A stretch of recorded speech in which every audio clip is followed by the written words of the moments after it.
मज़मून physics class 10 बाब 13 सबक 18 हिस्सो ॿियो उपटियल ब्लोरनि जो इस्तेमालु यूज़िस ऑफ कॉन्वेक्स लेंसिस। अस्सलाम वालेकुम प्यारा ॿारो, सिंध ऑनलाइन स्कूल में भलीकार, मां आहियां सनाउल महर। हिन वीडियो में जेको असां अॼु टॉपिक पढ़ंदासीं उहो आहे उपटियल ब्लोर जो कैमरा में इस्तेमालु, यानी use of convex lens in camera. प्यारा ॿारो, हिन टॉपिक खे पढ़ण खां पहिरीं असीं हिन टॉपिक जे सिख्या जा मक़सद पढ़ंदासीं, जंहिंखे असीं लर्निंग ऑब्जेक्टिव चऊं था। इन जी पहिरीं पॉइंट में चए थो understanding the role of lenses in cameras, यानी कैमरा में लेंसिस जे किरदार खे सम्झणु। ॿी पॉइंट में चवे थो applying the knowledge of lenses in photography, यानी लेंस बाबति ॼाण खे फोटोग्राफी में लागू करणु। ही असीं छो था पढ़ूं? Why we study this? इन जे लाइ चवे थो Understanding lenses helps in taking clear, sharp and well-focused photographs. A good understanding of lenses allows photographers to take professional and artistic images. Modern cameras use advanced lenses that require knowledge for effective use. इन चवण जो मतिलबु इहो आहे त लेंसनि खे सम्झण सां साफ़, तेज़ ऐं बहितर फोकस थियल तस्वीरूं कढण में मदद मिले थी। लेंसनि जी सुठी ॼाण फोटोग्राफरनि खे पेशावराना ऐं तख़लीक़ी तस्वीरूं वठण जे क़ाबिल बणाए थी। जदीद कैमराउनि में जदीद लेंस इस्तेमालु थियनि था, जिन खे मुअसर तरीक़े सां इस्तेमालु करण लाइ ॼाण ज़रूरी आहे। प्यारा ॿारो, हींअर असीं पंहिंजे टॉपिक जे तरफ़ हलूं था। त प्यारा ॿारो, जीअं त असांखे ख़बर आहे त कैमरा छा हूंदी आहे ऐं कैमरा जो जेको यूज़ आहे आम डेली लाइफ में असीं सेल्फी कढण जे लाइ, या वेडिंग्स में कंहिं शादियुनि में पिक्चर्स कढण जे लाइ, या मूवी ठाहिण जे लाइ, या जेको आहे त सिक्योरिटी पर्पज़ जे लाइ इस्तेमालु कयूं था। हूअं त खोड़ सारा इस्तेमालु आहिनि कैमरास जा, पर हिते मां चंद तव्हांजे साम्हूं पेश कया आहिनि। अगरि जेकॾहिं असां कैमरा जी डेफिनेशन खे ॾिसूं त साइंस में कैमरा जी डेफिनेशन छा आहे, त उन जे लाइ चवे थो a camera is a device used to capture images or videos by recording light. It works by focusing light through a lens onto a sensor in digital cameras or film in traditional cameras, creating a visual representation of a scene. यानी camera हिकु अहिड़ो औज़ार आहे, हिकु अहिड़ी device आहे जेका रोशनीअ खे रिकॉर्ड कंदे तस्वीरूं या वीडियोस ठाहींदो आहे।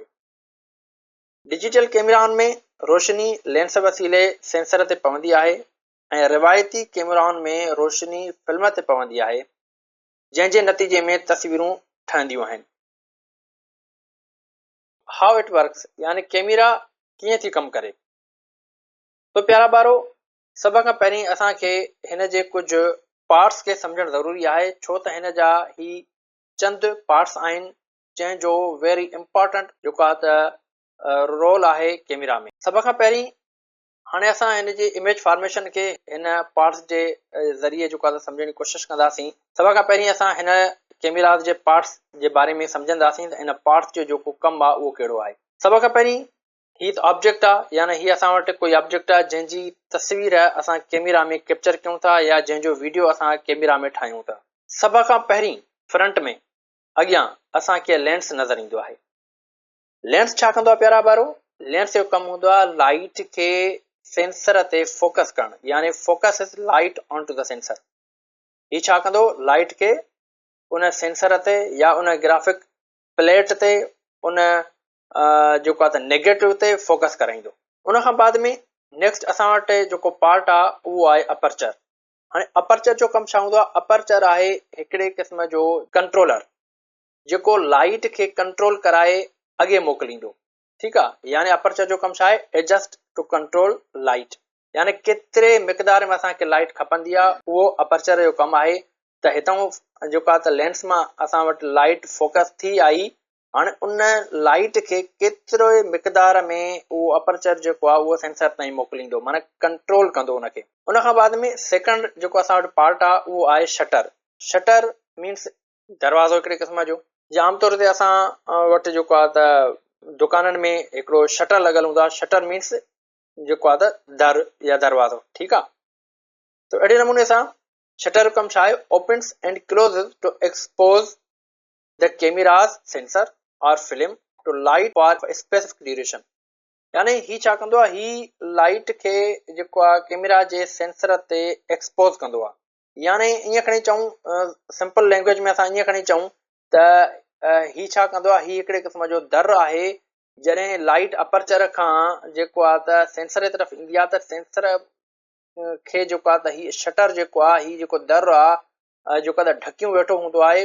पोइ जॾहिं असां क्लिक कंदा आहियूं, बटन लॻाईंदा आहियूं, त ही शटर जेको आहे इहो खुली वेंदो आहे ऐं लाइट बाद में डायरेक्ट उन सेंसर ते पवंदी आहे ऐं सेंसर जेको आहे त उन लाइट खे डिटेक्ट करे पोइ जेको आहे त इमेज ठाहींदो आहे।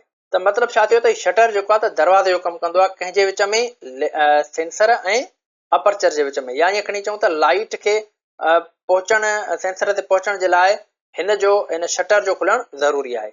उन खां बाद में फोर्थ जेको असां वटि पार्ट आहे उहो आहे इमेज सेंसर, यानी की पार्ट। सेंसर जेके हूंदा आहिनि उहे असांखे मुख़्तलिफ़ क़िस्म जा मिलंदा आहिनि, मुख़्तलिफ़ कंपनीज़ जा मिलंदा आहिनि। हिते जेको आहे त एग्ज़ाम्पल तौरु मां ॿ ॾिना आहिनि, जीअं असां वटि CMOS ऐं जेको आहे CCD सेंसर थींदा आहिनि। त इन जो कमु छा हूंदो आहे, record the light to form a digital image. हाणे इहे छा कंदा, जॾहिं शटर असांजो खुली वेंदो त लाइट डायरेक्ट जेको आहे उहा सेंसर ते पवंदी ऐं सेंसर छा कंदो, उन लाइट खे सेंस कंदो, उनखे पढ़ंदो ऐं उन खां बाद में जेको आहे त उहो डिजिटल इमेज ठाहींदो कंहिंजी, उन ऑब्जेक्ट जी। ठीकु आहे। त सभ खां पहिरीं छा थींदो, सभ खां पहिरीं जेको आहे त लाइट जेका आहे उहा जेको आहे त उन ऑब्जेक्ट ते पवंदी। ऑब्जेक्ट खां रिफ्लेक्ट थी करे हिन लेंस ते अचे थी। लेंस छा थो करे, लाइट खे जेको आहे त फोकस थो कराए ऐं उहा लाइट अपर्चर खां गुज़रे थी। अपर्चर उन लाइट खे कंट्रोल करे शटर जे तरफ़ मोकिले थो ऐं जॾहिं असांखे इमेज वठणी हूंदी आहे त असां जॾहिं बटन लॻाईंदा आहियूं कैमरा जो, त शटर खुली वेंदो आहे ऐं खुलण खां बाद में उहा जेका लाइट आहे उहा सेंसर ते पवंदी आहे ऐं सेंसर उन रोशनीअ उन लाइट खे रिकॉर्ड करे जेको आहे त डिजिटल इमेज ठाहींदो आहे। हाणे ही असां वटि मेन कंपोनेंट्स आहिनि। उन खां बाद में हिकिड़ो ॿियो बि कंपोनेंट हूंदो आहे जेको असांखे नज़र न ईंदो आहे, उहो हूंदो आहे असांजो प्रोसेसर। हाणे प्रोसेसर जो कमु छा हूंदो आहे, उहो चवे थो त once the sensor captures the light, the processor converts the data into a viewable image. चवे थो त जॾहिं सेंसर ते लाइट पहुती त सेंसर छा कयो, उन लाइट खे कैप्चर कयो। कैप्चर करण खां बाद में पोइ प्रोसेसर छा कंदो, उन लाइट खे कन्वर्ट कंदो कंहिं में व्यूएबल इमेज में, यानी उन तस्वीर में। उन खां पोइ which is then stored on a memory card. उन खां बाद में उहो सेंसर छा कंदो, उहा तस्वीर जेको आहे त मेमोरी कार्ड में स्टोर कंदो। तो हाणे जेको आहे त असां डायग्राम जे तहत जेको आहे त इन जे वर्किंग मैकेनिज़म खे सम्झण जी कोशिशि कंदासीं।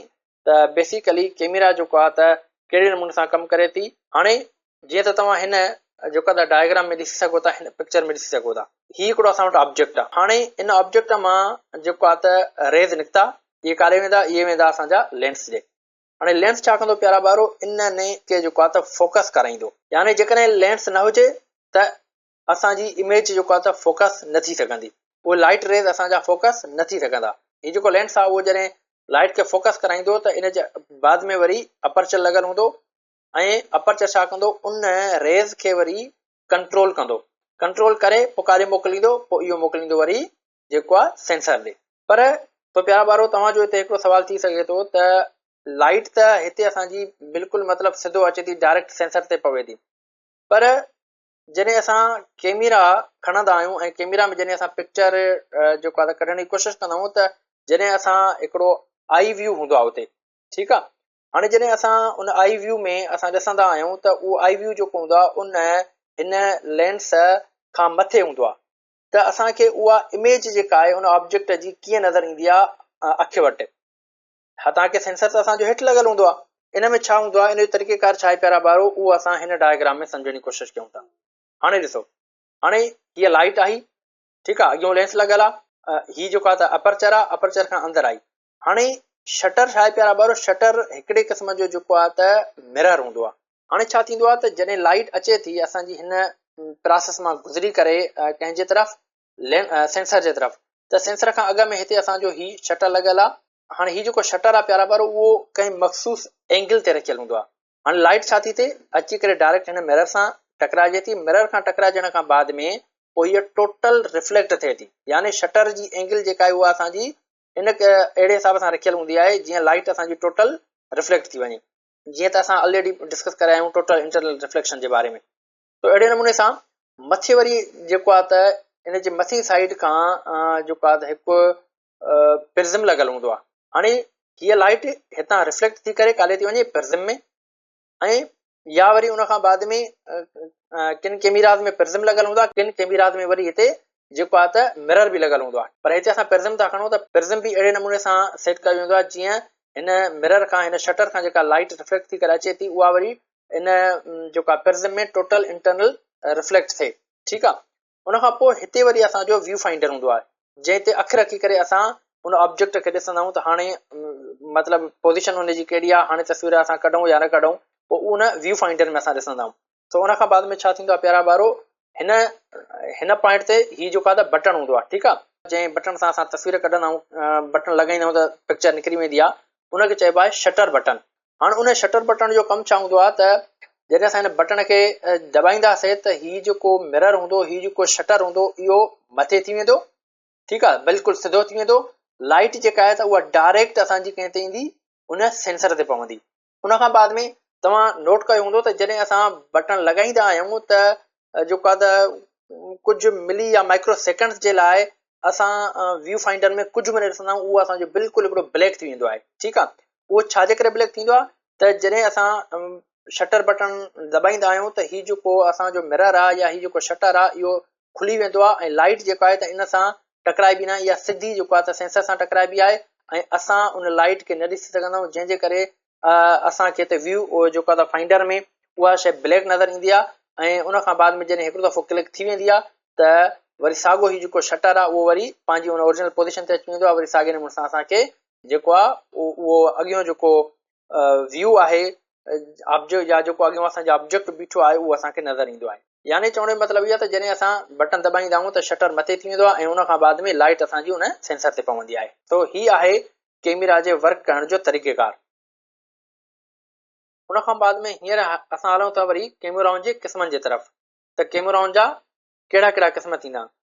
हीअ आहिनि प्यारा ॿारो कैमरा जा क़िस्म जेके हिते मूं लिखिया आहिनि। यानी असां वटि 13 कैमराउनि जा क़िस्म थियनि था। जीअं असांजी जेको आहे त कॉम्पैक्ट डिजिटल आहे या ब्रिज कैमरा आहे या DSLR आहे या मिररलेस आहे, मीडियम फॉर्मेट कैमरा आहे, action camera, 360 camera, film camera, instant camera, smart four camera, rust camera, उन खां पोइ डिजिटल सिनेमा कैमरा, ॿी आहे असां वटि वरी ड्रोन कैमरा। ठीकु आहे। हाणे इन्हनि सभिनी कैमराउनि जो जेको वर्किंग मैकेनिज़म आहे उहो जेको आहे त 90% इहो ई आहे जेको असां डिस्कस करे आयासीं।